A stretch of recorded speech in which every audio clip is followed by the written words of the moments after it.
Hey everyone, and welcome back to In the Studio with Ophelia. I'm Ophelia, and thank you all so much for joining me today for our very first video of 2023. Happy 2023 to all of you, and thank you all so much for joining me in the studio on this artistic, playful, creative journey. You are new here. In the Studio is just a place where we gather together, play with art supplies, and just have a lot of fun. We create bad art, we create great art, we learn some things, but I'm just a lover of art supplies and the art supplies that are quality for a great price, that get your job done. And so in this space, we just play with art and art supplies. So if you enjoy this kind of content, please give this video a thumbs up. If you have been here, thank you for continuing to hit play, for continuing with the likes, for continuing with the comments. I truly appreciate every single one of you. And when I say it just makes my heart so happy that you guys are here. And for all the newbies out there that just took a chance to hit play here, welcome to the In the Studio family. Would love for you to subscribe and hit that notification bell so that you know when all of this uploads. For our first video of the year, I thought it would be great to get my journal, and not just any journal, but we're trying out a different journal. And let's just grab our materials and journal our word for the year. You know, that word that carries us through the year, or that word that is our goal for the year, or wish for the year, or what we want to be more of for the year. Whatever that word is, and whatever word resonates with you. And maybe I'm not going to judge if you have 2 words or 3 words or lots of words. It's totally up to you. I usually have, I start thinking about it, and then things start brewing, and then I come up with a list of words, and then I narrow those words down, and I think about it some more, and it's just a process. But however you wish to choose your word or words, grab your supplies, grab your journal. I shall flip the camera around, and let's start playing together, creating our journal page spread for our word of the year. Once again, I will leave all of the materials that I use down in the description box. I would love for you all to let me know what your selected word is for this year. And if you've already done such a journal page, or maybe you're going to do it with me, and I would just love for you to share with me what your word of the year is. Once again, thank you guys so much for being here. I'm going to stop talking and let's get to playing in our journals. Bye guys.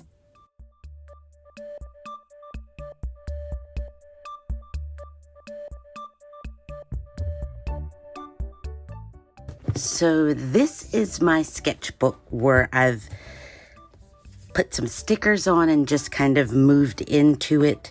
I honestly don't remember. Okay, so yes, I do.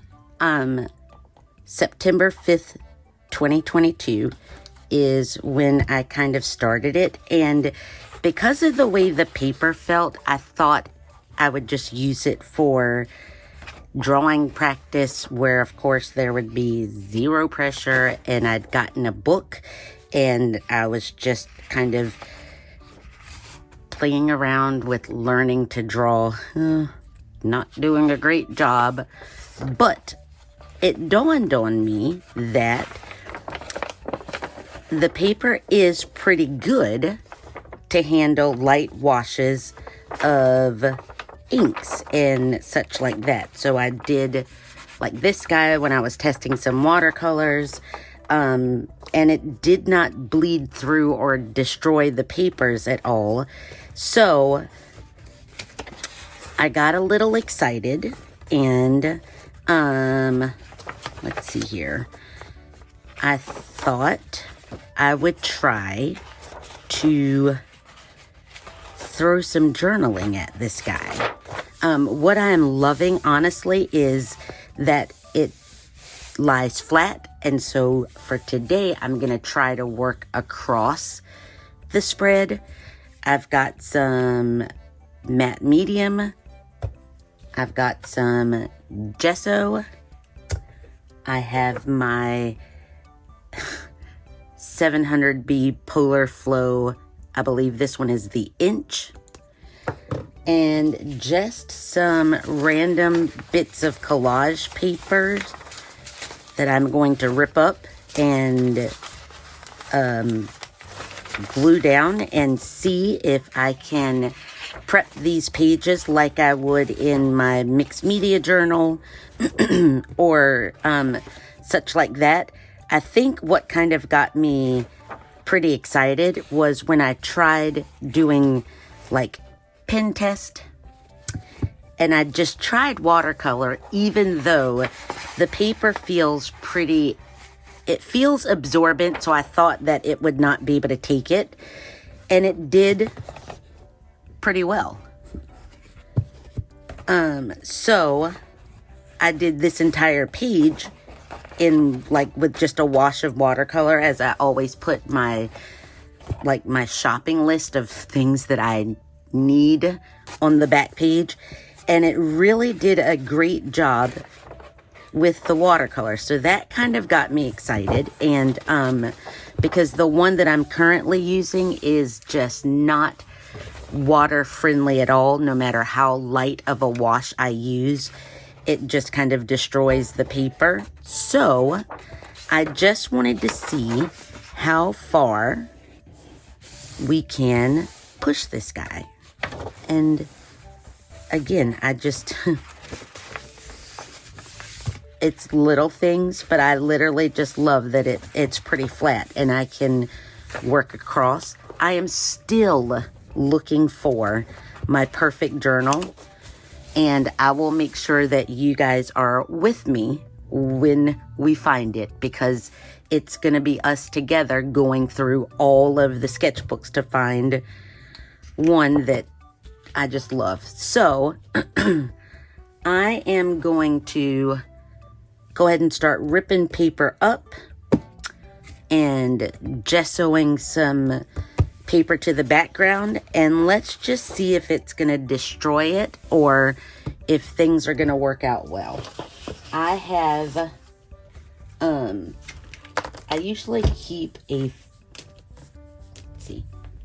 usually keep like some sort of file folder or something on hand to kind of slide behind the pages so that I won't mess up all the other pages back here. So Ophelia stops talking and let's get started.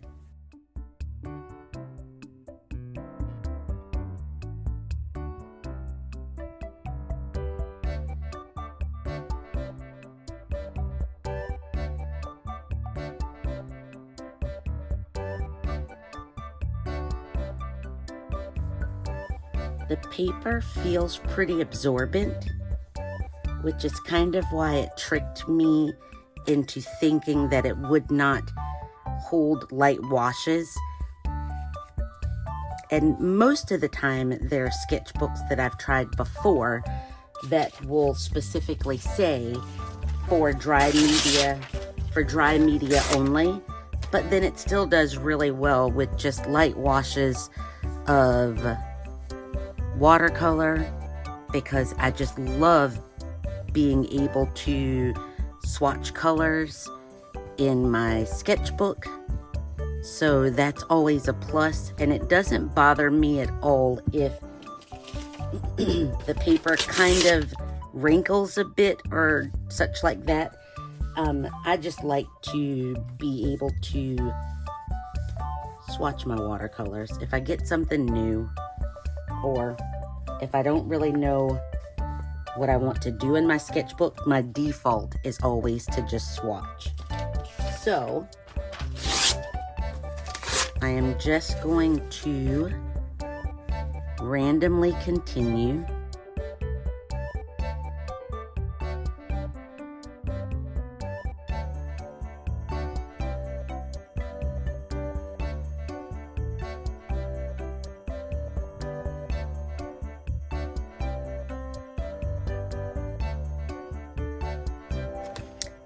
I think I have everything glued down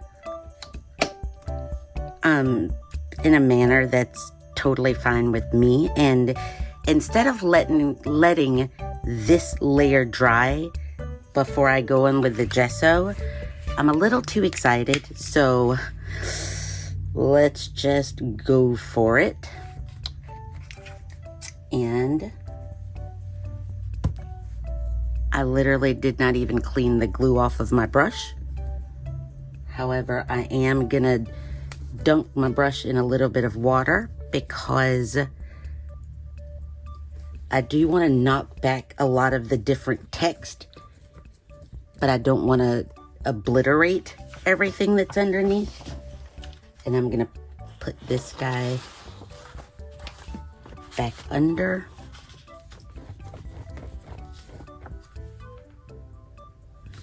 And this will either be lots of fun opportunities that await, or a complete and utter disaster. So I do know I want to just let it dry naturally without trying to use any sort of heat tool, and see how it's going after that. I feel as though it's going to work out well because the paper did not feel fragile at all. So there have been times I've tried this before and I could feel the sketchbook paper shredding as I was trying to put something wet on it. So I am hopeful. Nervousness. Alrighty. I am going to let it take a bit and dry up. I'm gonna take some of that back out. Okay. I'm gonna let it dry up a bit, and we will get ready to throw everything that we can at this guy when I come back. Now that it's all spread out in front of me, I'm not sure if I want to work across the entire spread. Oh, because now I feel like it's a whole lot of territory to cover. So I will stop. I will let it dry up.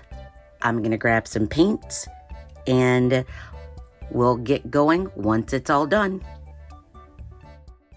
Once everything is dried up and the pages are nice and firm and protected, and they have just such a heft about them, and that's why I honestly love doing the gesso and doing the gluing down of papers, because it just gives the sketchbook such body that I feel it needs to support everything that I'm gonna throw at it.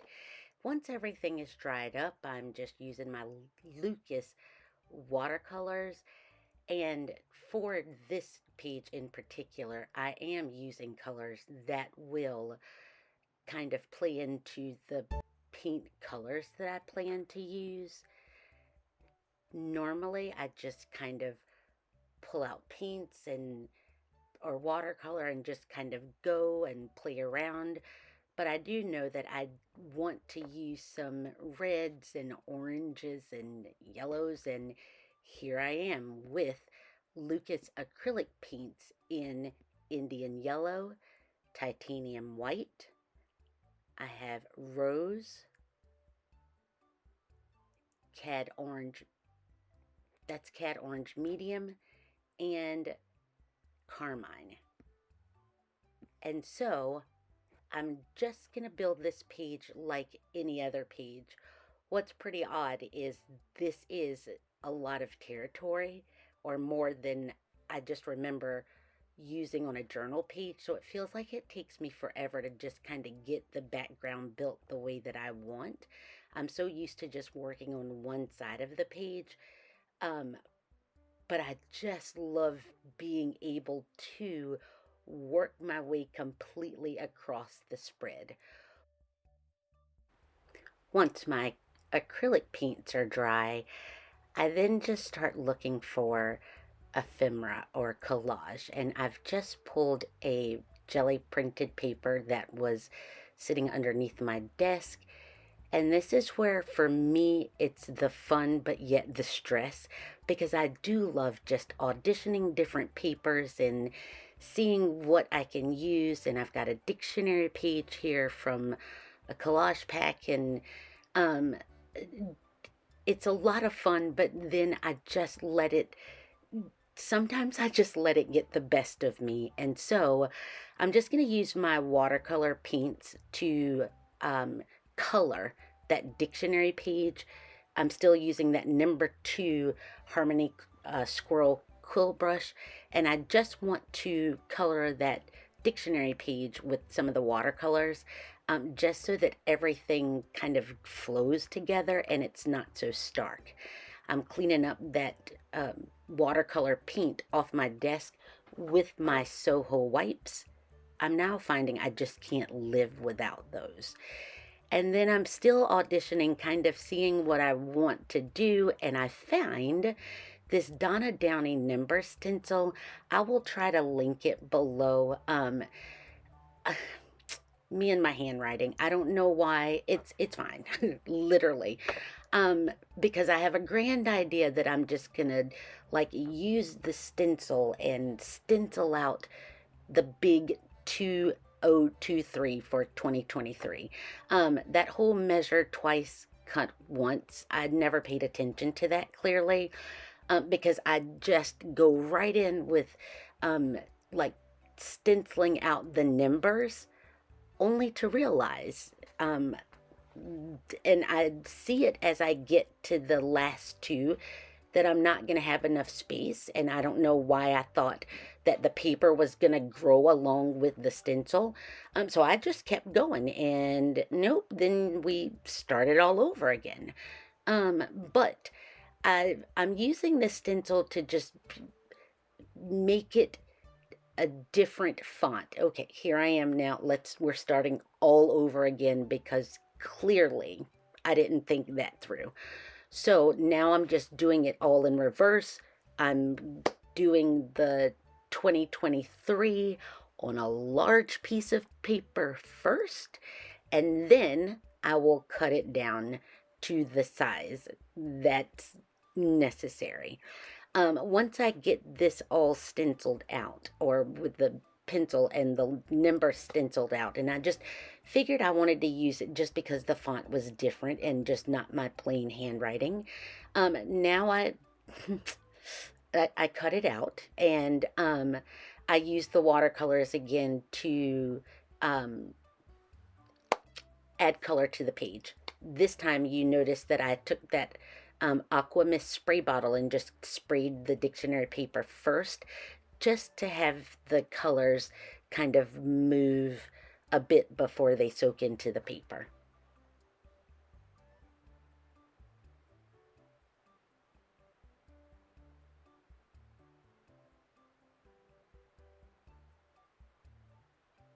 Once I get that all dried up, I'm now auditioning my word for the year. And you know what? Clearly I did not put a lot of thought into this, and I'm thinking on the fly, and it turns out fine, but eh, my word for the year, ta-da, it's authentic. And I just found a font. I'm now, this is why, just trust your handwriting, some Ophelia, or learn different fonts for your handwriting. But I just printed this out on copier paper, and I just printed it in a large enough font to make its way across the page. And I just wanted to audition that first before I went back to the letters. And I'm using the concept markers, and they're alcohol-based markers, so I have just a scrap pad of paper so that, because I've done it before, I won't let the marker soak through to the surface of my desk. And, again, a lot of times I show up and I don't, I just do things on the fly, and now I'm realizing like how much extra I did, because I totally could have just traced the stencil right onto the colored paper with the marker instead of the pencil step. But it's we live and we learn, and this is what's great about this whole art journey. I won't make the paper too short mistake ever again, and I will probably, yeah, let's be honest, I'll probably do it again and again and again and again. So I trace everything through the stencil with the marker, and then just go back in and get everything cut down to where it now finally fits that piece of paper. And I like it better than just using my handwriting. Now here we go again with, lesson learned in hindsight. So I have the printout of my word of the year, and what I decided to do was use some pan pastels and the good old-fashioned transfer trick of just, putting pan pastels on the backside and then tracing over it. Probably, I don't know, a billion times simpler would have been to use just the regular graphite transfer paper, but I wanted to leave the font as it is sketched out and not filled in, and I did not want the graphite to be too strong, where just the gray pan pastel was its chalk. And so I could and if I would have found a piece of chalk before I put my hands on the pan pastels, that's what I would have used. But it just felt softer than the very bold graphite. And all of this was at the time, because I then still go over it with a like a black fine liner, because I don't want it all to eventually blow away or smear away.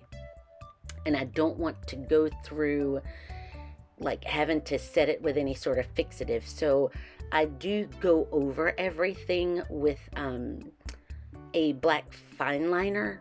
But I just feel as though, and thank goodness, as I looked, it was all transferred. And I do like that it was softer, not so glaring in your face.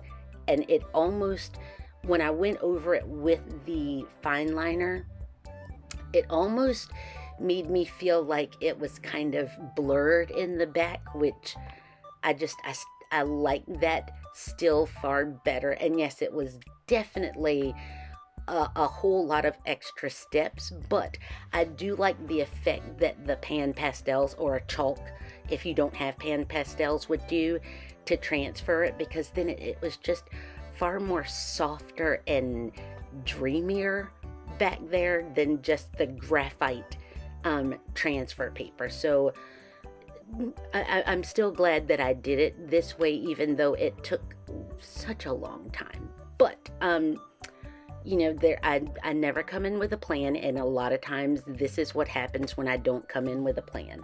So I am just going over that transfer, and again, just a different font, but I'm going over that transfer with the pen, and I want to leave that font as it is. And you know, here we are again, just auditioning things and not measuring things, and all I did was take that piece of paper, dictionary paper that I had left over, and painted it with some paint, and now I'm just gonna glue things down. The thing that I like to do is not come in with a plan, and a lot of times, man, oh man, that's kind of the death of me. But then again, it's okay, because it always ends up working out. And if not, I mean, like, it's our sketchbook, you know, it's our playground. It's us just learning and doing and just having fun. So if maybe it doesn't work out necessarily the way that I think it's going to, but in the end, it's a lesson. And so this year, my word for the year is authentic and growth. And this lovely page just signifies all of that I want to do. I want to authentically grow in my art, not trying to force it, just have a lot of fun and practice it to where I'm not fighting it or it doesn't feel awkward. Here I'm just getting some collage just to kind of fill in the space, because I love the working across the spread, but it's territory. So I'm just digging through this pile of ephemera and gluing things down because that's what's comfortable. And in all honesty, this was not even a page of trying to be perfect and make it beautiful. This is just literally me having fun, playing around with my toys, trying something different, and learning along the way. And I hope that's what you guys enjoy here, and I hope that you'll take that in as you work on your creative practice as well. It's all about just literally playing and having fun, and I don't care what it ends up looking like. I'm just having fun. And that's it, guys. Thanks for joining me, and I will see you next time. Bye.